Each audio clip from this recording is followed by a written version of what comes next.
आज में ये आपको अपना ऑरिफ्लेम का मेरा ऑर्डर आया है चौथी बार।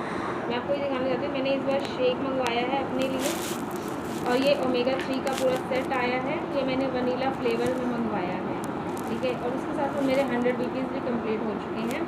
फिर इसके साथ में मेरा वेलकम प्रोग्राम मेरा चल रहा है, तो मैंने वेलकम प्रोग्राम में अपना मंगवाया है वुमेन कलेक्शन का इंटेंस आउट और, ठीक है। ये मेरे को परफ्यूम मेरे को मिला है। और मेरा एक्टिविटी गिफ्ट रोहित बाल के तो ख़त्म हो चुके थे, लेकिन मैंने ये मंगवाया है अपने लिए और आप इसे देख सकते हो, सुंदर सा कलर है और स्पेस बहुत ज़्यादा है, आप इसमें कुछ भी रख सकते हो। यहाँ पर यू कैन से दिस, मतलब कि अच्छा है।